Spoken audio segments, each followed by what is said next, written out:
का उच्चारण करेंगे। अपनी चित्तवृत्तियों को समाहित करें। 3 बार ओम का उच्चारण करें। ओम।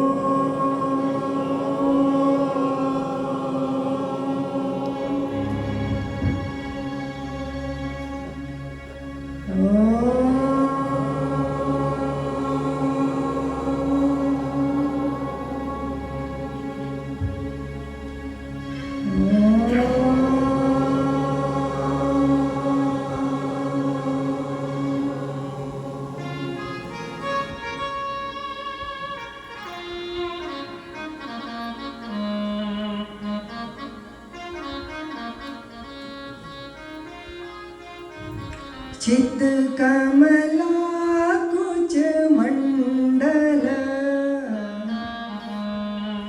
धृत कुंडल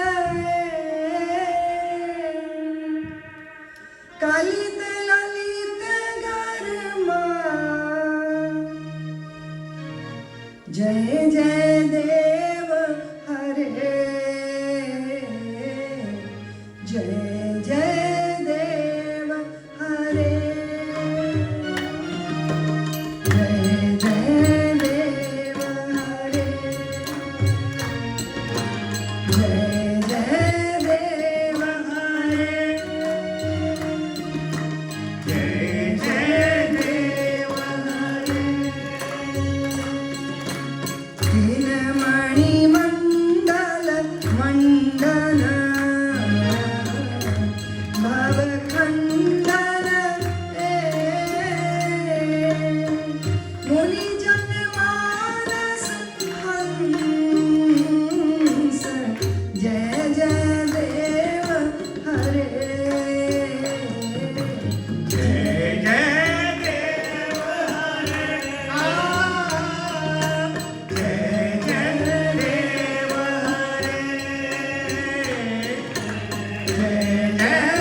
सुंदर दृढ़ मंदर श्रीमुख चंद्र चकोर जय जय देव हरे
वर्षों से आप अपनी चित्त चेतना को पवित्र कर रहे हैं।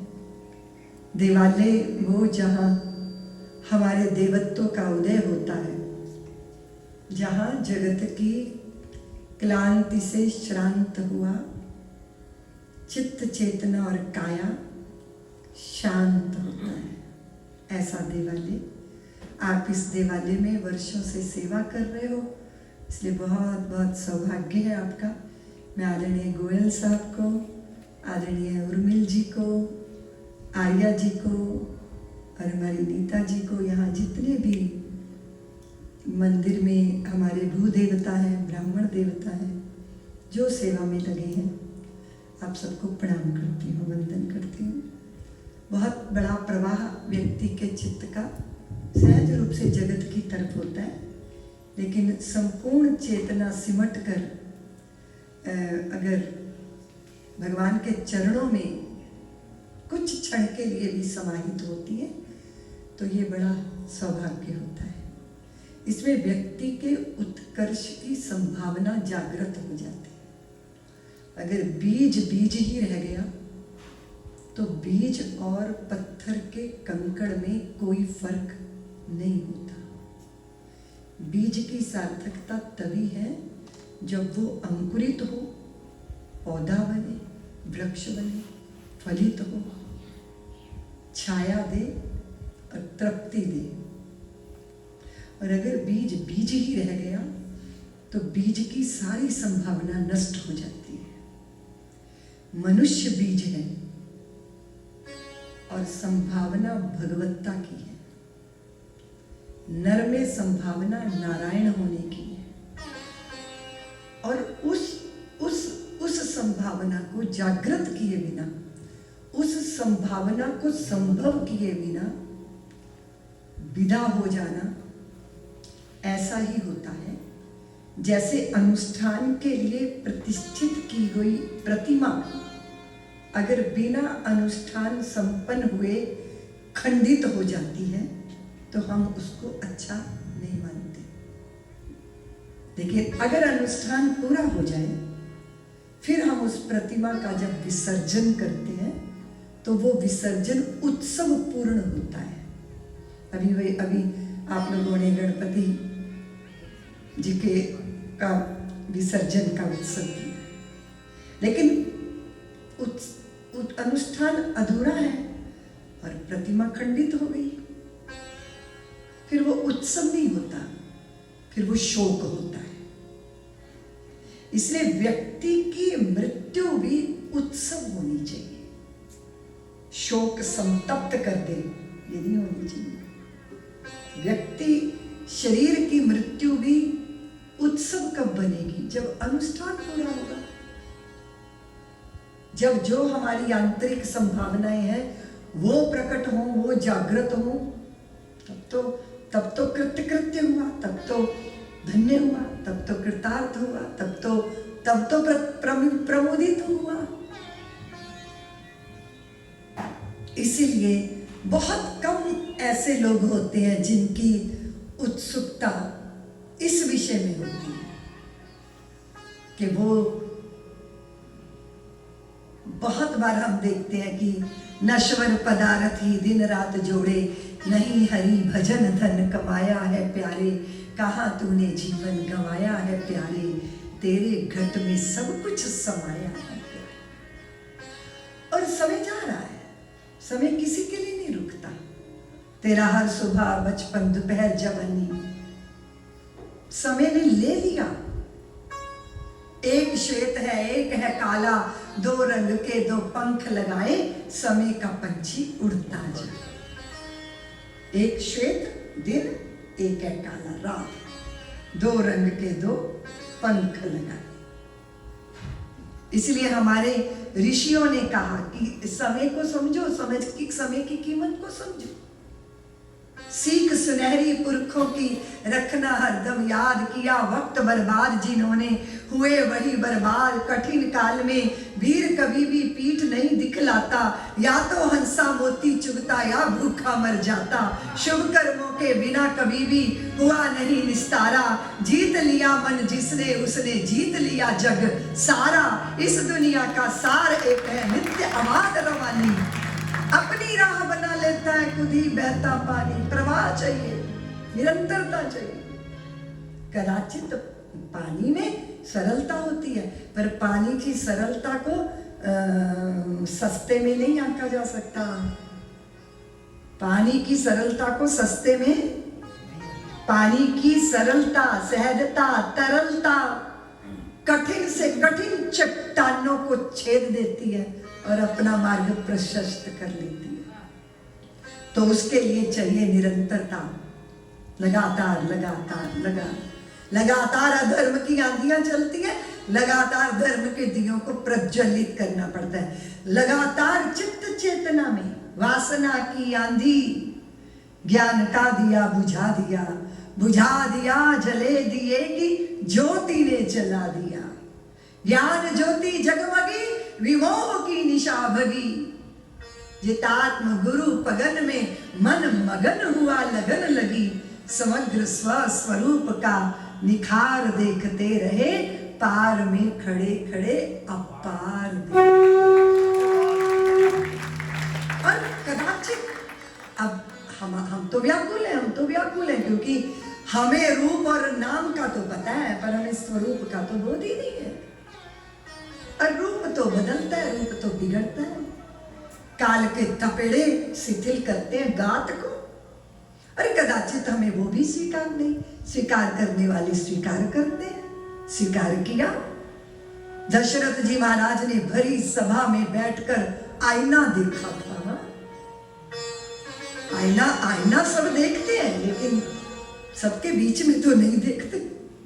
पर चक्रवर्ती सम्राट ने भरी सभा में आईना देखना प्रारंभ किया।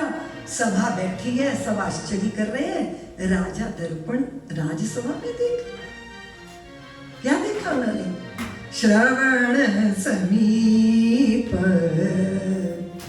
भय सीत केसा, आज हूँ जराठ पाना आस उपदेशा, श्रवण समीप।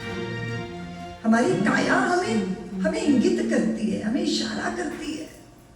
उन्होंने सम्राट ने कहा गात शिथिल है, इंद्रियां धूमिल सा दिखाती है, चित्त चपल है, चलित है, अंगुलियों की अंगूठियां ढीली हो गई हैं, शीश का मुकुट टेढ़ा हो गया है। अब अगला कदम उठना चाहिए। उन्होंने भरी सभा में बैठकर दर्पण चाहिए, चेहरे को देखने के लिए दर्पण चाहिए, लेकिन चित्त की दशा देखने के लिए सत्संग का दर्पण उपलब्ध है कि हम अपनी चित्त चेतना को देखें कि मेरे चित्त की दशा क्या है। किसी ने छोटी कंकड़ी फेंकी और तरंगे उठने लगी,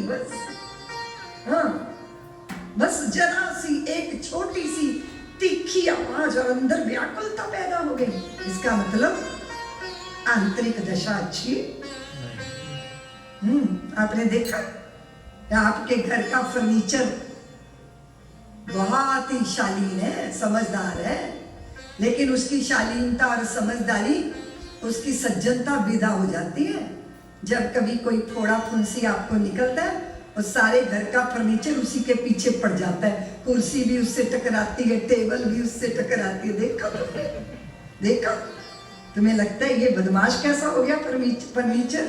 वो फर्नीचर तो जैसा था वैसा ही था, रोज भी वो लगता था, लेकिन चोट नहीं लगती थी। थोड़ा फुंसी है तो चोट वहीं लगती है। अहंकार भी पस से भरे हुए थोड़े जैसा ही होता है, साधारण नहीं होता। ईगो चोट लगती है, उस पर तिलमिला जाता है। थोड़ा व्यवहार कुशल है तो अंतर को संभालने की कोशिश करता है, तिलमिलाहट तो हो ही जाती है। लोग कहते हैं दीदी माँ कैसे बचेंगे? हमने कहा इज्जत जिनकी बड़ी होती है, बेइज्जती उनकी जल्दी होती है। तो मान और अपमान एक साथ चलते हैं, हर्ष और विषाद एक साथ चलते हैं, मिलना और विछड़ना एक साथ चलते हैं, पाना और खोना एक साथ चलते हैं, जन्मना और मरना एक साथ चलते हैं, आना और जाना एक साथ चलते हैं, उदय और अस्त एक साथ चलते हैं, बनना और बिगड़ना एक साथ चलते हैं, खिलना और मुरझाना एक साथ चलते हैं। आप इसको अलग अलग कर नहीं पाएंगे। मेरे गुरुदेव हैं युग पुरुष स्वामी परमानंद जी महाराज, उन्होंने निमंत्रण दिया कि हर समय खुशहाल रहना कोई हमसे सीख ले। हर समय छोटी छोटी, ये क्या आवाजें आ रही? माइक बंद कर दो जो फालतू के हो। तो मैं निवेदन क्या कर रही थी कि छोटी छोटी खुशियों को हमने देखा, लेकिन खुशियों को परमानेंट हमने नहीं देखा। देखा है क्या? जिसके लिए आप सोचते हो कि कभी पाने के लिए व्याकुलता होती है, पाले पाले उसे पाले उसे पाले उसे पाले, जब उसे पा लिया तो फिर क्या हुआ? बहुत बार तो ऐसा भी होता है जिसको पा लिया उससे छुटकारे के उपाय भी ढूंढे जाते हैं। तो हम बता रहे थे कि हमारे वहाँ पे दिल्ली में शाहदरा में भी पागल खाने हैं और आगरे में भी। तो पता चला कि शाहदरा के पागलों को आगरा शिफ्ट किया जा रहा है। तो बस में बैठे थे तो किसी ने पूछा ये बेचारा देखने में तो सुंदर है पर ये पागल कैसे हो गया? बोले जिस स्त्री से ब्याह करना चाहता था ना उससे हो नहीं पाया तो दुख के मारे पागल हो गया। तो बोले जो इसके बगल में बैठा है ये क्यों पागल हो गया? बोले उसी स्त्री का इससे ब्याह हो गया इसलिए ये पागल हो गया। ये दुनिया आजम खिलौना है, मिल जाए तो मिट्टी है, ना मिले तो सोना है। ये जब तक पाया नहीं जाता तब तक आकर्षित करती है, और जब पा लिया जाता है तो इसमें विकर्षण शुरू हो जाता है। यही संसार का सच है। और जब समझ में आ जाता है कि संसार का सच, तब फिर उलझना कम हो जाता है। इस सच को स्वीकार करना। मेरे गुरुदेव ने लिखा कि हर समय खुशहाल रहना, कोई हमसे सीख ले, सब में रह के अलग रहना, कोई हमसे सीख ले, झंझटों से भाग जाना, चाहे जिससे सीख लो। बहुत आसान है। मूंड मुंडाए 3 गुण, सिर की मिट गई खाज, बनी बनाई रोटी मिले, लोग कहे महाराज। इससे सस्ता धंधा तो कोई हो ही नहीं सकता।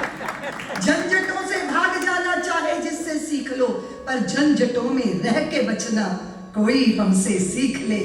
औरों की आंखों में आने के लिए सब सज रहे, पर आंख अपनी में समाना, कोई हमसे सीख ले। आंख गैरों से लगाना बच्चा बच्चा जानता, पर आंख अपने से लगाना, कोई हमसे सीख ले। जीते ही जी बचाने के लिए सब वैद्य हैं, हर समय मर मर के बचना, कोई हमसे सीख ले। सुख में दुख सुखी, दुख में दुखी रहना सभी नर जानते, पर हर समय परमानंद में रहना, कोई हमसे सीख ले। हर समय परमानंद। अब ये रूप और नाम में फंस के नहीं संभव है। आपको रूप से परे स्वरूप में झांकना होगा। हम जिससे व्याकुल हैं, हम किससे व्याकुल हैं, हमें पता करना पड़ेगा ना हमारी व्याकुलता का राज। सारी समृद्धियां, सारी प्रतिष्ठाएं, सारी उपलब्धियां, सारी प्राप्तियां भी अधूरेपन को पूरा नहीं करती। कारण क्या है? प्यास है। प्यास, ओस का पानी प्यासे उरकी, प्यास कभी भी हर न सकेगा। जगपन घट के जल से पगले, तेरा मन घट भर न सकेगा। ओस का पानी है। ओस के पानी की सामर्थ्य क्या कि अनंत अनंत जन्मों की हमारी प्यास बुझा दे। वो आकर्षण किस चीज का है? इधर का है, उधर का है नहीं, प्यास है। तो प्यास क्या? दर्शनों की प्यास है। पर दर्शन करने हैं, दृष्टि नहीं है, दृष्टि नहीं है। तो वो हमारे एक गुरु भाई हैं जिन्होंने बहुत सुंदर भाव से बात लिखी है। तुम लोग भी सुनो, थोड़े शब्द क्लिष्ट हैं कि सुनो, आपकी मातृभाषा है ना। नैन ज्योति अंध थी, हृदय की आंख बंद थी। नैन ज्योति अंध थी, हृदय की आंख बंद थी। चाह दर्शनों की किंतु दिव्य दृष्टि मंद थी। नैन दर्शनों की किंतु दिव्य दृष्टि मंद थी। अधूर को दृश्य निराधार देखते रहे।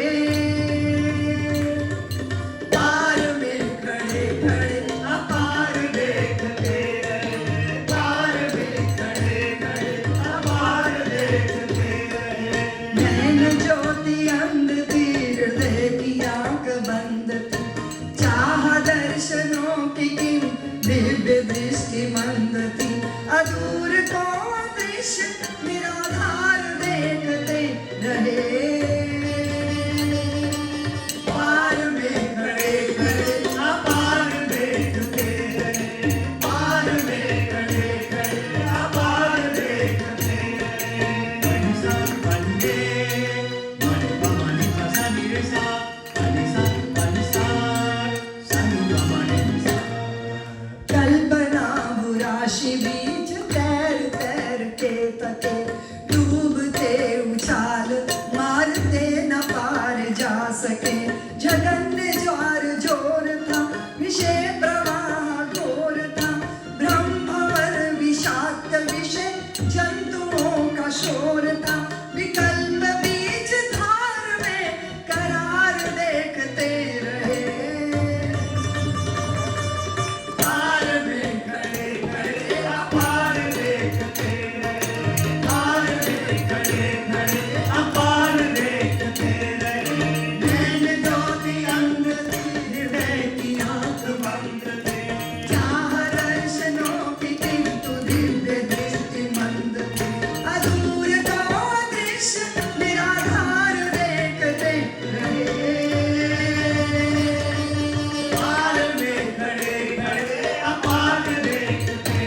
विषम विकीर्ण मार्ग में कदम कदम बढ़ा रहे, अभीष्ट तो अबोध था परंतु बढ़े जा रहे। किसी ने हाथ कह लिया, कहा सुनो सजग किया, चेतना सचेत कर प्रकाश दीप दे दिया। अहेतु की कृपा का पूर्ण प्यार देखते रहे, पार में खड़े खड़े अपार देखते रहे, पार में खड़े खड़े अपार देखते रहे। नैन ज्योति अंधेरे में आँख बंद रे, चाह दर्शनों की किंतु दिव्य दृष्टि मंद रे। अधूर को दृश्य निराधार देखते रहे, पार में खड़े खड़े अपार देखते रहे, पार में खड़े खड़े अपार देखते रहे।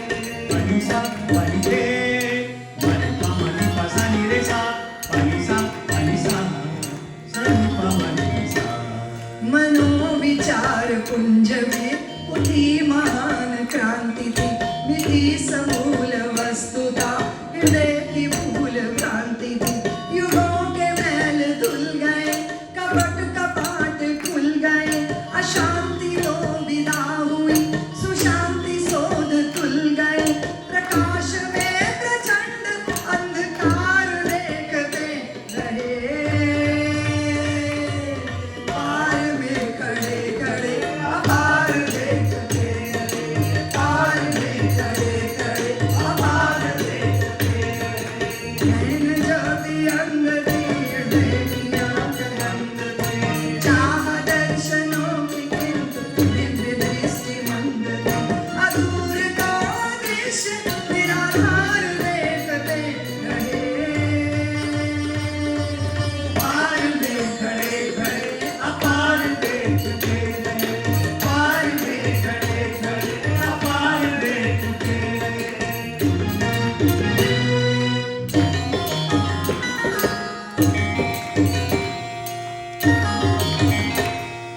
वासना की वायु ज्ञान का दिया बुझा दिया, बुझा दिया जले दिए की ज्योति ने जला दिया। ज्ञान ज्योति जगमगी विमोह की निशा भगी, जितात्म गुरु पगन में मन मगन हुआ लगन लगी। समग्र स्वस्वरूप का निखार देखते रहे, पार में खड़े खड़े अपार देखते रहे, पार में खड़े खड़े अपार देखते रहे। नैन ज्योति अंग दीर देखी आँख बंद रे, चाह दर्शनों की किंतु दिव्य दृष्टि मंद रे। अधूर का दृश्य निराधार देखते रहे, पार में खड़े खड़े अपार देखते रहे, पार में खड़े खड़े अपार देखते रहे, पार में खड़े खड़े अपार देखते, पार में खड़े खड़े अपार। बोलिए सच्चिदानंद भगवान की जय। कल्पना बुराशी बीच तैर तैर के थके। हम सोचते हैं कि भवसागर कोई ऐसा होगा जिसको खूब तैर के पार करना है, अंतर में ही है वो भवसागर, कल्पनाओं का प्रवाह। और कल्पनाएं भी बड़ी विचित्र विचित्र। कल्पना बुराशी बीच तैर तैर के थके, डूबते उछाल मारते न पार, बैठा है कल्पनाओं में खोया। और कैसी कल्पनाएं, वो एक जगह बैठ के ऐसे, ओह, किसी ने कहा ऐसा क्यों कर रहे हो? बोले बड़ी मिर्ची है, बड़ी मिर्ची। भोजन तो है ही नहीं, कहाँ क्या खा रहा है? कहते नहीं कल्पना का खा रहा हूँ। जब कल्पना का खा रहा है तो मीठा भी तो खा सकता है, मिर्च खा रहा है। अब कल्पना है, ये हो जाएगा वो हो जाएगा, दो कल्पना नहीं। अतीत का पछतावा और भविष्य की चिंता, ये दो ये दो वो प्रवाह हैं जो हमारे अंदर में चलते हैं। अतीत का पछतावा, ऐसा कर लेते ऐसा हो जाता, ऐसा कर लेते, अब तो हो गया जो होना है, उसका पछतावा क्या, सीखा जा सकता है उससे। लेकिन भविष्य की चिंता क्यों? तो उसने कहा कि वर्तमान में जी ले, टिक जा अपने स्वरूप में। और फिर वो विचित्र विचित्र चित्त की जो दशा होती है जिसके कारण परेशानी होती है मन में, तो उसको दूर करने के लिए कोई दूसरा तो सहयोग नहीं कर सकता। कैसे होगा? उसने कहा विषम विकीर्ण मार्ग पे कदम कदम बढ़ा रहे, अभीष्ट तो अबोध था परंतु चले जा। अभीष्ट या जानते, अभीष्ट जो पाना चाहते हैं, पता नहीं है पाना क्या चाहते हैं, ये तो पता ही नहीं है पाना क्या चाहते हैं। बचपन में माँ का आंचल प्रिय था, थोड़े बड़े हुए तो खिलौनों ने आकर्षित किया, वो उत्तर देते नहीं तो मित्रों ने आकर्षित कर लिया, मित्रों के बाद फिर डिग्री, फिर धन, फिर विद्या, फिर पुरुष को स्त्री, स्त्री को पुरुष। अगर कहानी यहीं तक पूरी होनी थी तो हो जाती, नहीं अब संतानें चाहिए, अब संतानों का उत्कर्ष चाहिए, चिता पर चढ़ जाएंगे, पर ये नहीं पता चलता कि अभीष्ट क्या है हमारा, हम चाहते क्या है। अभीष्ट तो अबोध है, परंतु चल रहे हैं, चल रहे हैं, चल रहे हैं। और फिर किसी ने हाथ गह लिया, कहा सुनो, सजग किया, रुको रुको, ठहरो, जागो, अपने में जागो, क्या हो रहे कर रहे हो? तेरी मंजिल चलकर नहीं मिलेगी, तू जहां है तेरी मंजिल। दरअसल कदम उठा था पहला, वो दरअसल कदम उठा था पहला। और ऐसी प्रसादी सतगुरु की, गुरुदेव की, विज्ञ पुरुष की, जागृत पुरुष की जब मिलती है, बुझता है दिया, हमारे विवेक का दिया बुझता है, वासना की वायु ज्ञान का दिया बुझा दिया। विवेक सब तिरोहित हो जाता है जब आवेग आता है, आवेश आता है, वो सब बहा के ले जाता है। दिया है, बाती भी है, तेल भी है, बस चिंगारी चाहिए एक छोटी सी। इसीलिए प्रज्वलित ज्योत के पास जब बैठोगे तो वो लपक के आपको पकड़ लेगी और आपका बुझा दिया भी जगर मगर करके जलने लग जाएगा। इसलिए प्रेरणा आंतरिक जब तक नहीं जाग जाती तब तक बाहर से प्रेरणा की आवश्यकता पड़ती है। इसीलिए सत्संग का महत्व है।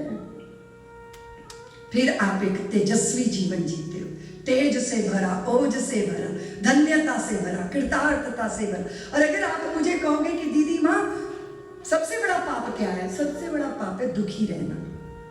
और दुख भी बड़े विचित्र है। हम कल बता रहे थे, एक स्त्री मुझे मिली, बोले दीदी माँ 40 साल पहले मेरा ब्याह हुआ था, मेरी सासू माँ ने इतने मुझे गहने पहनाए, इतने पहनाए, नख से शिक तक मैं गहनों से भर गई।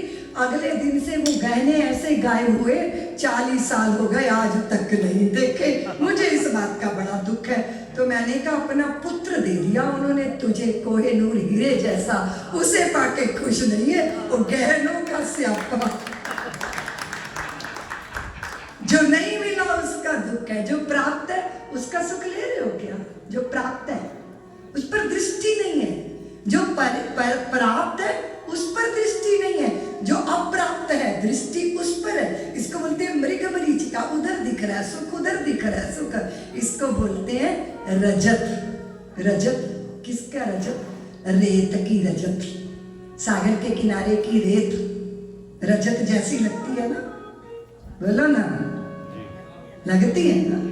वो रेत की रजत हमें उसमें बड़ी आशा दिखती है, हमें स्वर्ण की मृग मरीचिका बड़ी खास दिखती है हमें। और सुख वहां होगा, वहां होगा, वहां होगा, वहां होगा। किसी मृग की को मरीचिका बांध ले उचित है, पर किसी विवेकी पुरुष को ये मरीचिका बांध ले ये तो उचित नहीं है। सुख स्वरूप तू स्वयं है, ये महापुरुषों ने कहा, ये संतों ने कहा। फिर उन्होंने कहा कि जग की सेवा करो, खोज अपनी करो और प्रेम हरि से कीजो। प्रभु से प्रेम करो, हरि से प्रेम करो, स्वयं की सेवा करो और स्वयं की खोज करो और जग की मैं देख रही थी कि आप जब यहाँ सब मिलकर बैठते हो, चिंतन करते हो, आप सबके हृदय में भारत बसता है ना। मुझे यहाँ पैदा हुए बच्चे बोले, दीदी माँ हमारे माँ बाप बड़े विचित्र हैं, 40 साल से यहीं रहते हैं, लेकिन जब भी न्यूज चैनल खोलेंगे तो भारत की न्यूज देखते हैं। उनको भारत में क्या हाल है। तो मैंने कहा वो उनका मूल है, और मूल से जुड़ता है चित्त, क्योंकि वो हरा भरा रहना चाहता है, वो खिलना चाहता है। तो भारत भूमि में मूल है। और कदाचित ऐसा भी है, मैं तो छोटे बच्चों के साथ काम करती हूँ ना, जो देवकी मैया ने जन्मे पर यशोदाएं पाल रही हैं, तो जब मैं आपको देखती हूँ ना, तो मुझे आपको देख के भी ऐसा ही लगता है कि भारत भूमि आपकी देवकी मैया है और अमेरिका आपकी यशोदा मैया है। तो आप भी यशोदा मैया की गोद में। आज नीता जी ने प्रारंभ में 9/11 का जो यहाँ हादसा हुआ था, उसके लिए हम सबको श्रद्धांजलि देते हैं। जाने कितने घर सुनने हुए, जाने कितने बच्चे, कितने बड़े, कितने युवा। वो त्रासदी है जिसने सारे विश्व को हिलाकर रख दिया। पर हमने तो ये त्रास बहुत झेला है, बहुत झेला है। भारत की भूमि ने तो बहुत झेला। लेकिन निश्चित रूप से आज सब हमारे भी जितने भी सनातनियों के, अभी मुझे बल्लू जी कह रहे थे कि साधु वासवानी मंदिर में भी श्रद्धांजलि सभा हो रही है।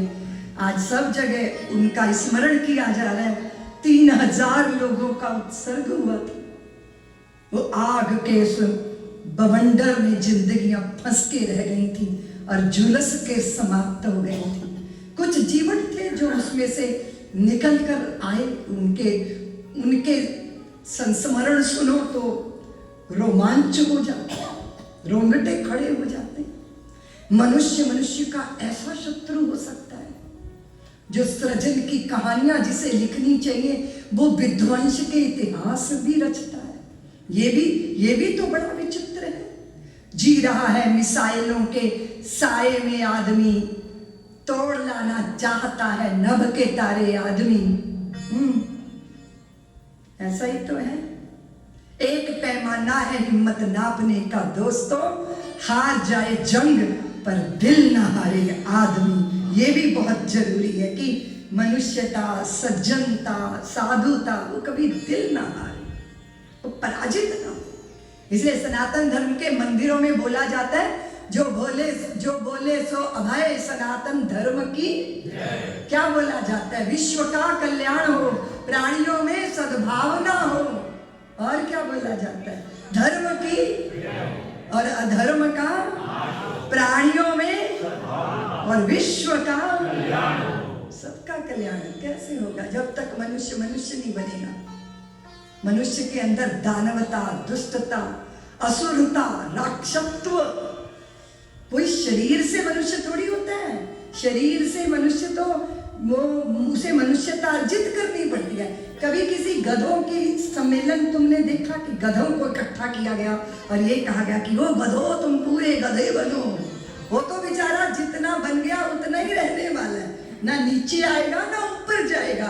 पर मनुष्य ऐसे सेतु पर खड़ा है कि उसका अधोगमन भी हो सकता है, उसका ऊर्ध्वगमन भी हो सकता है, वो किसी भी दिशा में जा सकता है। इसलिए उसके लिए संस्कार होना बहुत जरूरी है। इसीलिए ये जो हमारे 4 वर्ण की बातें हैं सनातन करता है, ब्राह्मण, क्षत्रिय, वैश्य, शूद्र, और इस विषय को लेकर इतना दुष्प्रचार किया गया है। शरीर से कोई ब्राह्मण नहीं होता, वृत्ति से ब्राह्मण होता है। जन्मना जायते शूद्रा संस्कारा द्विज उच्यते। और आपने वो आम तो खाए होंगे ना, खाते हो आम? फिर आम बोना भी जानते होंगे। तो जो गुठली बो दी जाती है वो बीजू आम कहलाती है। लेकिन अगर कोई अच्छी नस्ल चाहिए तो गुठली के साथ उसकी कलम लगानी पड़ती है, कमल चढ़ा के। ऐसा ही होता है ना। फिर कलमी आम मिलता है, ऐसा ही होता है ना। ब्राह्मणी के पेट से, छत्राणी के पेट से पैदा हो गया तो वो छत्री नहीं हो गया। जब तक संस्कारों की कलम नहीं चढ़ाई जाएगी तब तक क्षत्रियत्व का उदय नहीं होगा, तब तक ब्राह्मणत्व का उदय संस्कारों की कलम चढ़ानी पड़ती है। और इसके लिए हमारी गुरुकुलों की व्यवस्था थी। मेरे बंधु बैठे हैं स्वामी नारायण भगवान की कृपा के पात्र। पूरे गुजरात के अंदर गुरुकुलों की परंपरा, और आजादी के पहले पूरे भारत में गुरुकुलों की परंपरा है। वेतन भोगी शिक्षक नहीं होते थे हमारे देश में। शिक्षा, चिकित्सा, मनोरंजन, भोजन और सर की छत व्यापार नहीं होती थी। 60 साल का व्यक्ति 8 साल के बच्चे को दीक्षा देता था, शिक्षित करता था। वृद्धाश्रम हमारा कॉन्सेप्ट नहीं है, ये हमने दूसरों का अडॉप्ट किया है। हमारा कॉन्सेप्ट है वानप्रस्थ आश्रम। 25 साल ब्रह्मचारी, 25 साल गृहस्थी, फिर वानप्रस्थी, उसके बाद संन्यास। 60 साल के बाद घर में रहने का अधिकार नहीं होता था। आप अभी लोग मुझे पूछते हैं दीदी वहाँ घर कब छोड़ देना चाहिए? मैंने कहा जब 10 बार पानी मांगो, एक बार भी ना मिले तो उस घर में नहीं रहना चाहिए, छोड़ देना चाहिए। आप समाज के काम में लगो, आप कभी अनवांटेड होंगे, कभी नहीं होंगे। 10 लोग आपकी सेवा में प्रस्तुत, ऐसा ही तो होता था। गुरुकुल में गुरु माता और गुरु साथ साथ रहते थे।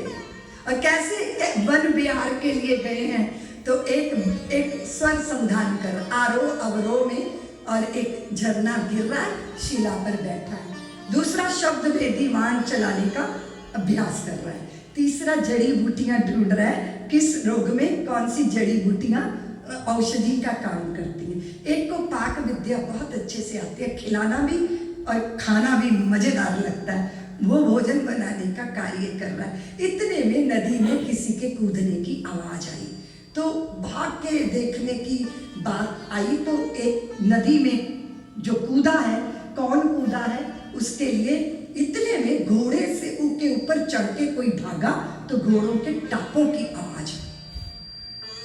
तो एक तैराक था विद्यार्थी, वो नदी में कूद गया। उसने देखा कौन कूद गया, तो एक 16 साल की कन्या थी, उसको निकाला। उसके पेट में पानी भर गया था तो उसका पानी पेट का निकाला। फिर एक जड़ी उखाड़ी, उसका रस नाक में निचोड़ा, उसको होश आ गया। सभी पुरुषों के द्वारा उसको ऐसे देखा जा रहा था। वो कन्या ने जब देखा मैं पुरुषों में घिरी हूं तो वो डर गई, फिर उठ के बैठ गई। तो आचार्य ने आके उसके माथे पे हाथ रखा और कहा पुत्री तू सुरक्षित है, निश्चिंत हो जा, तू नदी में क्यों कूदी? तो उन्होंने कहा कि इस क्षेत्र का जो मंत्री है, उसका जो लड़का है वो निरंकुश है, वो अच्छा बंदा नहीं है। मैं यहाँ पूजा के लिए आई, उसकी मेरे पे दृष्टि गलत थी तो मैं अपना शील बचाने के लिए नदी में कूद गई। तो आचार्य ने कहा बेटी तू चिंता न कर, तेरे अपराधी को दंड मिल चुका है। क्योंकि उनके एक विद्यार्थी थे जो शब्द भेदी बाण चलाना जानते थे, उन्होंने बाण चला के वो घोड़े पे चढ़ के जो भागा उसको बाण मार के नीचे गिरा लिया था। पुत्री तो निश्चिंत हो जा। फिर गुरु ने कहा अपने शिष्यों से सभी लोग इसमें से 2-4 लोग जाओ, इस बच्ची के साथ इसके पिता के पास इसे सुरक्षित पहुंचा के आओ। सारा दिन ये सब चला, शाम तक ये हुआ चलो चलो अब गुरुकुल वापिस जाना है। गुरुदेव कैवल्य सो रहा है अभी तक, उसने जम के भोजन किया और फुर्राटे भरे जा रहा है। तो गुरु जी गए, देखा कैवल्य वो एक पेड़ के नीचे लेटा था, लेकिन वो सोया नहीं था, वो जाग रहा था, पर उसकी छाती पर एक सांप सोया हुआ था। तो उसने गुरु जी को कहा गुरु जी आप जाओ, जब इसकी नींद पूरी हो जाएगी तो मैं भी आ जाऊंगा। थोड़ी देर में सांप की आंख खुली, वो उसकी छाती से नीचे उतरा, बिल में घुस गया और कैवल्य भी उठ के चलने लगा। रास्ते में चर्चा हो रही है तो शिष्य कह रहे गुरुजी आप हमसे प्रसन्न हो? गुरुजी बोले हाँ मैं आपसे प्रसन्न हूँ, आपने उस कन्या की जान बचाई, उसको होश में लाया, उसके पिता तक पहुँचाया, उसके अपराधी को दंड दिया, मैं प्रसन्न हूँ, तुम लोगों से बहुत प्रसन्न हूँ। तो एक ने कहा गुरुदेव कैवल्य कितना साहसी है, वो साहसी है ना, वो कितना निर्डर है ना, वो कितना निर्भय है ना, उसकी छाती पे सांप सोया हुआ था। तो वो बोले वो साहसी बाद में है, पहले वो संवेदनशील है, वो संवेदनशील है। वो पशु पक्षी जड़ जंगल सबके प्रति संवेदनशील है। जिसको नागराज की भी नींद की चिंता हो वो कितना संवेदनशील होगा। वो मेरा शिष्य संवेदनशील है। गुरुजी अब तो हम स्नातक हो गए, अब हम घर जाएं। गुरुजी बोले अभी नहीं घर जाओगी, अभी एक परीक्षा बाकी और 3 दिन जाएंगे, अभी एक परीक्षा बाकी है। गुरुजी परीक्षा कौन सी और कब, ये भी नहीं बताएंगे कौन सी कब। और एक दिन गुरुजी ने 3 को कहा जाओ अपने घर जाओ। वो प्रणाम करके चले। जंगल था, रास्ते में नदी थी, नदी में पुल था, पुल पार करके उस तरफ जाना था। तो जैसे ही उन्होंने पुल पे कदम रखा पूरा पुल कांटों से भरा। एक को तैरना आता था, वो तैर के उधर चला गया। दूसरे ने देखा इधर उधर पैर रख के उस तार पर चला गया। तीसरा बैठ के उसके कांटे बीनने लगा। वो 2 उस पार जो चले गए, उन्होंने कहा पागल हो, कांटे बीन रहे हो, सांझ हो रही है, कोई जंगली जानवर आ जाएगा खा जाएगा। उसने कहा कि हाँ सांझ हो रही है, कोई जंगली जानवर इस पुल पे चढ़ के गया ना तो उसके पैर कांटों से बिंध जाएंगे और वो बेचारा मूक प्राणी अपने पैर के कांटे भी नहीं निकाल पाएगा। इसलिए मैं पहले सारे कांटे बीनूंगा तब मैं उधर जाऊंगा। इतने में गुरुजी सामने आ गए।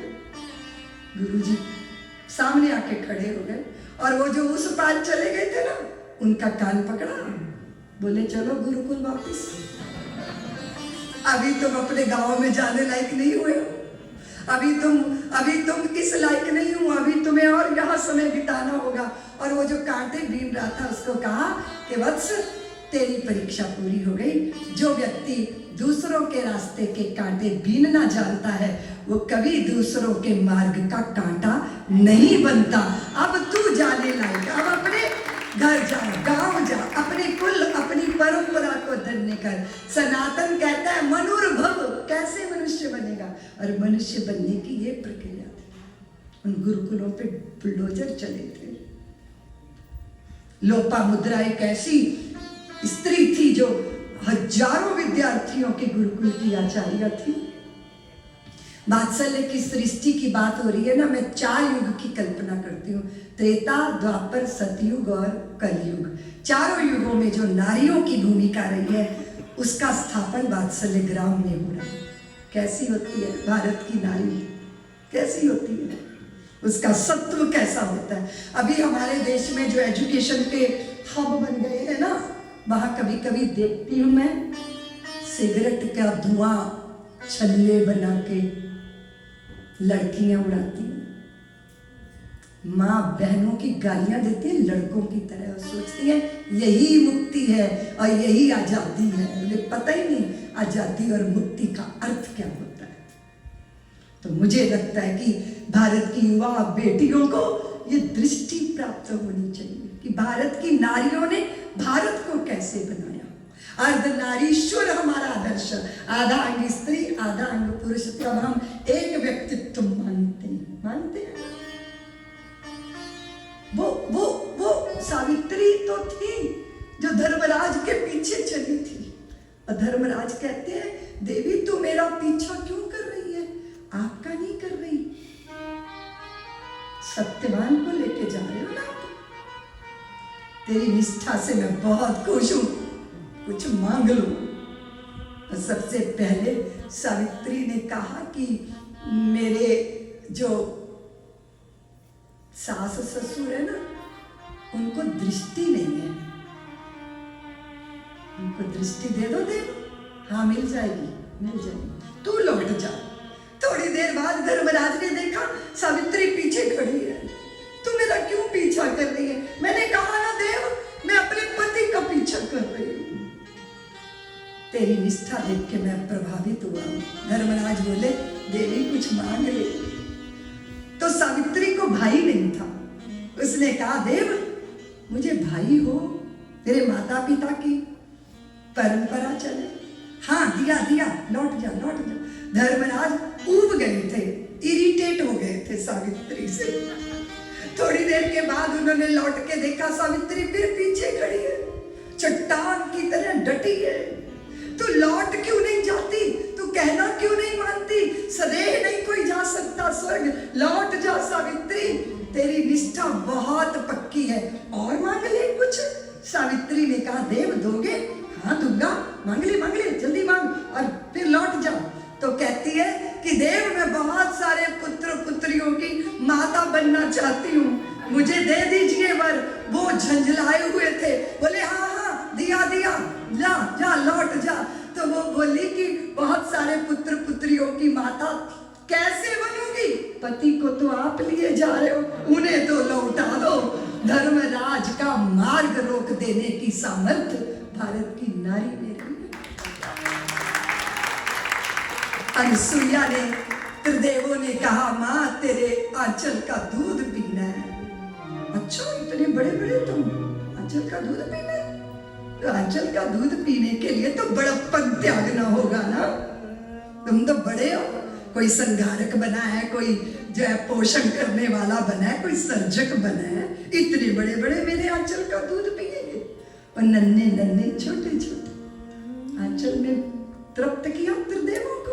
और तीनों की पत्नियां आई आंकती आंकती, हाय हाय हमारे वो कहाँ है, हमारे वो कहाँ है? तो मैया बोली पालने में पड़े, अपने अपने पहचान कर ले जाओ। त्रिदेवों को भी नन्हा बनाने की वात्सल्य में ही सामर्थ्य है, और वात्सल्य मेरे भारत की नारियों के हृदय का श्रृंगार है। और कदाचित अपने स्वरूप से चित होकर, अपने स्वभाव का त्याग कर कर शांति मिलने वाली, बोलो ना। अर्थ का अर्थ तो समझा जाए, पर संबंधों के अर्थ खो जाए तो उस अर्थ का अर्थ क्या रह जाएगा?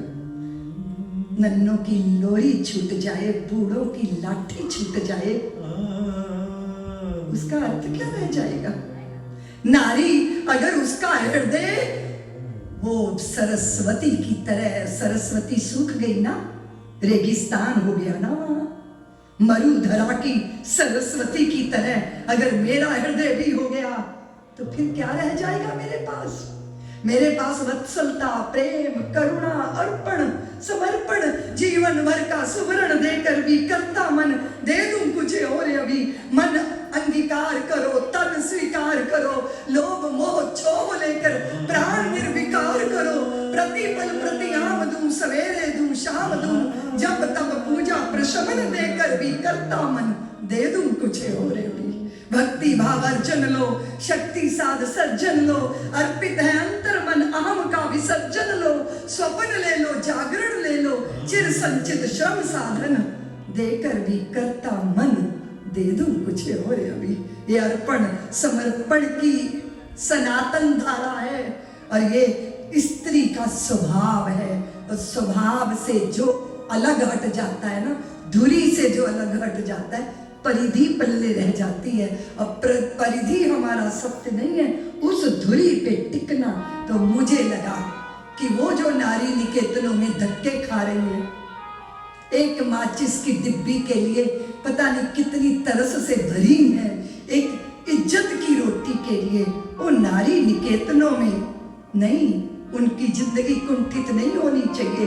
वो तो यशोदा माँ बनकर सजनी चाहिए। तो फिर वो किनकी माँ बनेगी? जिनकी माँ ने जन्म तो दिया पर माँ नहीं बन पाई।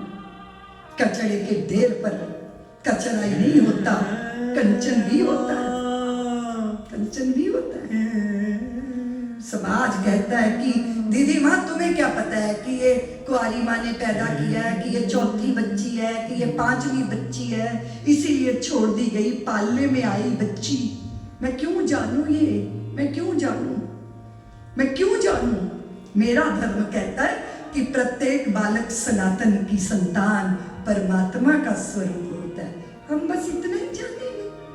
संबंध अवैध हो सकता है, संतान अवैध नहीं हो सकती। वो सनातन की है, उसको स्नेह मिले, उसे प्यार मिले।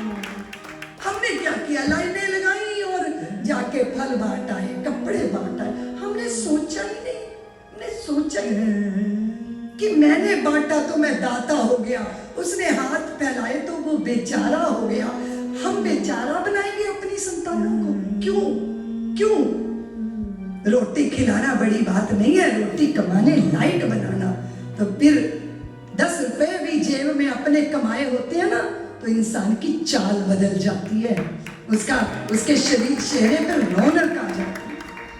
वो वृद्धाएं जो अपनों के द्वारा ठुकरा दी गई और कैसे धोखा देते हैं, लिखवा लेते हैं सब कुछ कि माँ अब तुमसे थोड़ी ये संभलेगा, पिताजी तो 10 साल पहले चले गए, अब मैं संभाल लूंगा ना। और फिर वो क्या संभालेगा, वो बीच चौराहे में माँ को बैठाकर और वो घर बेच के जिसमें रहती थी वो मुझे मिली वो यूं, ये जो होता है ना हत्था, ये कुर्सी का रस्सियों से बांध के सूखी रोटी के टुकड़े मुख में, पूरा शरीर नीला पड़ा। मैं पूछती हूँ यहाँ क्या हो गया यार? नहीं दीदी माँ गिर गई थी, नहीं दीदी माँ गिर गई थी। गिरने की ऐसी चोटें होती हैं, मुख नहीं खुलता माँ का, मुख नहीं खुलता। पुत्र ने मारा है ये कह नहीं सकती, पर शरीर बताता है कि क्या दशा हो। मैं देवी भागवत की कथा कर रही थी तो वृद्धाश्रम में गई तो बोली दीदी माँ वो देख रही हो टेकरी पे दुर्गा माँ का मंदिर, उसके भक्त वफादार है, साल में 2 बार तो आ जाते हैं, पर मेरी कोख के जाए 5 साल पहले छोड़कर गए। आंखें वही मेरी लगी रहती हैं, अब आ जाएंगे, अब आ जाएंगे, अब आ जाएंगे। मैंने कहा माँ प्रतीक्षा मत कर, मत कर प्रतीक्षा, मत कर प्रतीक्षा, मेरे साथ चल तो तुम्हें बताती हूँ संतानों का सुख। अभी वो बूढ़ी माँ 90 वर्ष की हो गई। मेरे गुरुदेव आए, बोले अम्मा मरेगी नहीं, तू 90 साल की हो गई। बोले ऐसे कैसे मर जाऊं गुरुदेव, मेरे ऋत्विक का तो अभी ब्याह ही नहीं हुआ, जब तक उसका ब्याह नहीं हो जाता मैं नहीं मरने वाली। उसने एक बच्चा पाला के वात्सल्य ग्राम में। अब मृत्यु की प्रतीक्षा नहीं है, अब वो जो पाले गए बच्चे हैं उनके उत्कर्ष, उनकी सफलता की प्रतीक्षा है। ये है वात्सल्य, ये है वात्सल्य। 2 अधूरे एक दूसरे को मिल जाए और एक दूसरे के पूरक बन जाए, ये है वात्सल्य। और मुझे वहां पे किसी ने फोन किया, बोले दीदी माँ रिक्शा ने पीछे से धक्का मारा, ट्रक ने रिक्शा को, और वो पुरुष मर गया, स्त्री के पेट में बच्चा था, वो बच्ची का जन्म हो गया, वो भी मर गई। 35,000 रुपए का बिल था, कोई उसको देने नहीं चाहता। 3 दिन हो गए, मैंने कभी इससे 2 रुपए मांगे, 20 रुपए, 1000 रुपया, कैसे करके 35,000 रुपया इकट्ठा करके मैं गई लखनऊ, बच्ची को लेकर आई। और अभी वो बच्ची है MBBS डॉक्टर बन गई और एक डॉक्टर से उसका, और अभी एक बेटी हमारी ऋचा, उसका वो एडवोकेट बन गई, उसका ब्याह था। तो उस बच्ची, सब बच्चियां मेहंदी लगाती है ना, तो मेहंदी लगा के बैठी थी और उसका पति उसके मुख में भोजन का कौर डाल रहा था। इस दृश्य ने मुझे आंसुओं में भिगो दिया, मेरा हृदय गदगद हो गया। कदाचित वो पालने में मिली बच्ची जब पालकी में बैठकर विदा हो, कॉलेज से निकलते ही जब कोई कंपनी उसे कहती है कि चलो अब यहाँ से शुरू करो अपनी यात्रा, मुझे लगता है मेरी जिंदगी सफल हुई। तो मेरी जिंदगी पर अधिकार उनका है। समाज ने जिनको कहा ये हमारे लायक नहीं है, हमारे लायक नहीं। प्यार ही तो किया था, प्यार जिससे किया उसने धोखा दे दिया। मायके वाले कहते हैं तू मेरे लिए मर गई, उसे आत्महत्या के सिवा कोई मार्ग नहीं दिखता। तो मैं कहती हूँ नहीं मरना, यशोदा माँ बनेगी तू। 10-10, 12-12 बच्चों की माएँ बन गई हो। माँ को कैंसर हुआ, 12वीं में बच्चा उसका हो गया, उसकी मृत्यु हो गई। बच्चा गरुड़ पुराण पढ़ रहे हैं, सबसे पता कर रहे हैं मरने के बाद मेरी माँ का क्या होगा, मेरी माँ का क्या होगा। अंत्येष्टि की, मुंडन किया, 14 दिन वो बच्चा धरती पर बैठकर माँ के लिए जप करता रहा। पैदा नहीं किया था, उस माँ ने पाला था। ये है वात्सल्य का प्रसाद। इसलिए अनाथ आश्रम, महिला आश्रम और वृद्धाश्रम समाधान नहीं है, नहीं है समाधान। हम भारतीय हैं, हमने सारे विश्व को अपना परिवार माना, चंदा को भी मामा कह के बुलाया, चींटी को भी चोगा चुकाया। हम पत्थर से भी बात करते हैं तो वो परमात्मा बनकर प्रकट हो जाते हैं। इतनी सामर्थ्य हमारी श्रद्धा में है, तो फिर वो हमारी व्यवस्था में क्यों नहीं दिखनी चाहिए? बस इन्हीं भावों के कारण वात्सल्य की सृष्टि खड़ी हो गई।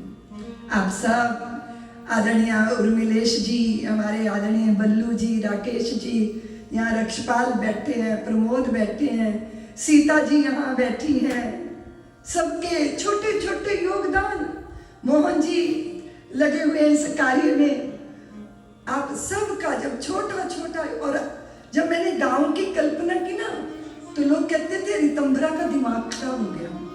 जब मैंने कहा स्त्रियों के लिए काम करोगी, तो एक आई नेता कहती है रितंभरा सिर पे ना उस तरह फिरवा ले, क्योंकि ये काम में तुम गंजी हो जाओगी।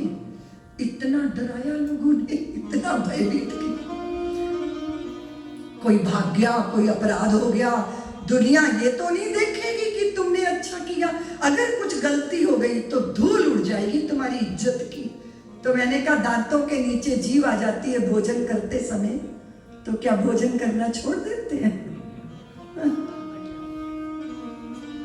हम गांव की कल्पना कर रहे हैं, 5 लाख रुपया बोले कांटेदार तार में लगेगा। हमने जीवन में कभी 5 लाख रुपया नहीं देखा, क्योंकि हम तो भीषण भाषण देने वालों में रहे। तो सेठ लोग हमसे वैसे ही डरते थे, दूर दूर भागते थे हमसे, क्योंकि हम जहां जाते थे वहीं पुलिस की दबिश हो जाती थी। राम जन्मभूमि का आंदोलन चल रहा था, वो तो संघर्ष था, और उस संघर्ष में मेरी भी एक ईश्वर ने भूमिका तय की हुई थी। लोग पूछते थे दीदी माँ मंदिर मंदिर, हमने कहा राम जी करा रहे हैं, राम जी का काम है, राम जी के काम में काहे का विराम है। जिंदा रहे तो जग जीवन ललाम है, मर भी गए तो रहने को स्वर्ग धाम है। हमको तो काम बस राम जी के काम से, राम जी का मंदिर बनेगा।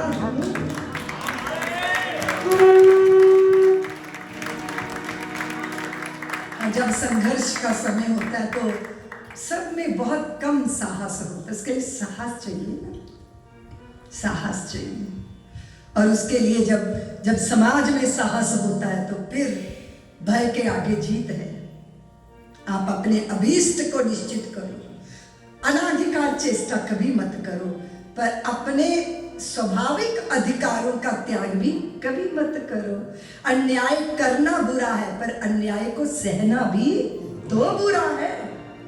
समाज का तेज, अगर वो तेज के बिना हम जिएंगे, इसलिए हमारा संघर्षपूर्ण वातावरण था।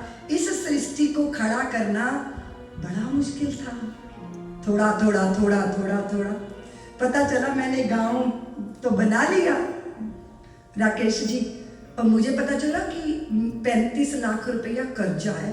अब हमें डर लगे कि गुरुजी को पता लगेगा, गुरुजी डांटेंगे कि कर्जा ले ले सेवा करोगी। तो वो मायामी के नरेश तोलानी मुझे माता जी, मैंने उसको फ़ोन किया, मैंने कहा नरेश तू मुझे टिकट भेज देगा? बोले हाँ भेज दूंगा माता जी।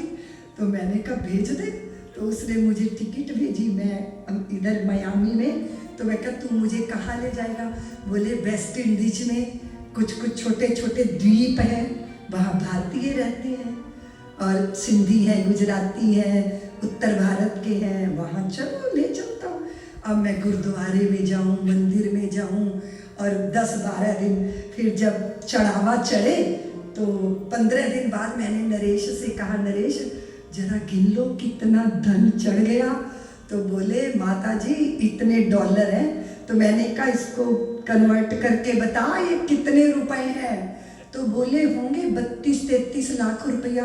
तो मैंने कहा फिर मेरी टिकट करा दो, मुझे भारत जाना। अब मैंने वहां बताया नहीं, उनको जब जाके बताया, जब कर्जा वर्जा उतार दिया तब मैंने बताया, तो वहां के लोग नाराज हो गए, बोले आपको हम पर भरोसा नहीं था। हमने कहा भरोसा था, डरते थे हम। हमें मन में आया, मैं गई वहां पर आर्किटेक्ट के पास कि मुझे 100 घरों का गांव बसाना है। तो वो कहते हैं जी बजट कितना है? मैं 2% लूंगा।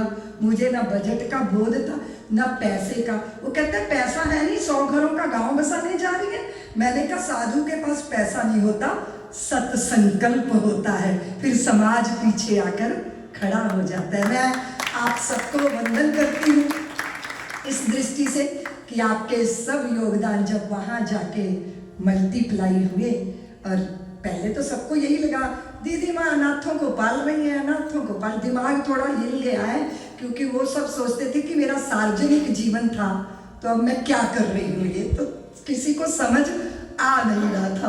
तो अब जब वो सृष्टि खड़ी हुई तो बहुत भारत का भी उसके लिए योगदान हुआ। हम सारे सबका समाधान नहीं कर सकते। एक उदाहरण है सामने कि बच्चों को दया का पात्र ना बनाकर अगर सहमति का, सहयोग का वातावरण होता है तो वो भी आसमान छू सकते हैं। और आसमान छूना आतिशबाजी की तरह नहीं होना चाहिए। आतिशबाजी तो आसमान छूती है ना, छूती है ना, ऊंचाइयों पे चढ़ जाती है ना, पर धूल धुआं बनकर लोगों के सिरों पर गिर जाती है। अगर ऊपर भी उठना है तो वट वृक्ष की तरह आंतरिक गहराइयां भी हों और बाहर की ऊंचाइयां भी हों, दो दिशा की यात्रा हम एक साथ कर सके, इस दृष्टि से ये अनुष्ठान चल रहा है। आप सबने मुझे धैर्य से सुना, उसके लिए कोटिशा वंदन करती हुई 2 बार श्री राम भगवान के नाम का चौपाई गाएंगे, जो इस भाव के साथ है कि कदाचित कभी आप्त काम हो, हम कभी भगवान से मांगे ना और कह सकें कि अब सब मांग खत्म हो गई है ना? इच्छा की पूर्ति नहीं, इच्छा की मुक्ति है ना, स्वीकृति में सुख है ना? ठीक है। श्री राम जय राम, जय जय राम, श्री राम जय राम, जय जय राम, श्री राम जय राम, जय जय राम, श्री राम जय राम,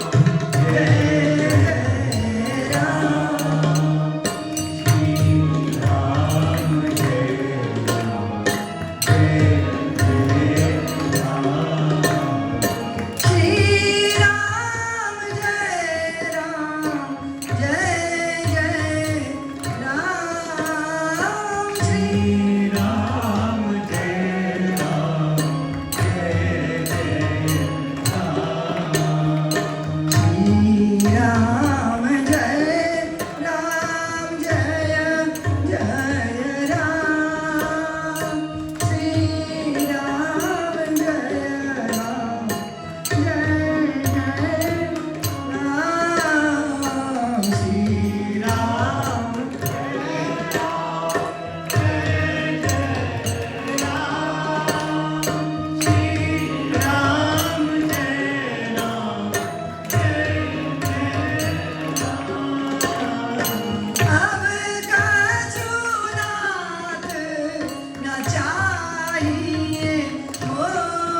स्वामी राम की एक बात याद आ गई। स्वामी राम अपने को बादशाह कहते थे। एक बार पानी के जहाज में यात्रा कर रहे थे, उनको पता चला कि इस जहाज में कोई राजा भी जा रहा है, तो नीचे उतर गए। बोले एक जहाज में 2 राजा नहीं जा सकते, और कटी पे वस्त्र बना होता था, इतना ही संपत्ति थी उनकी।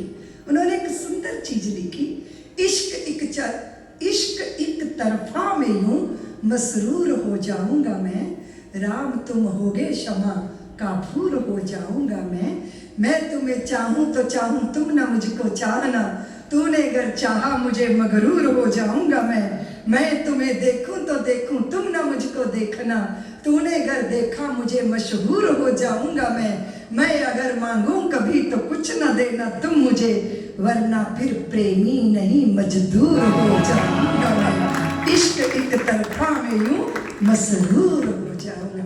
कदाचित इच्छा से मुक्त चित्त चेतना धन्य होती है, कृतार्थ होती है।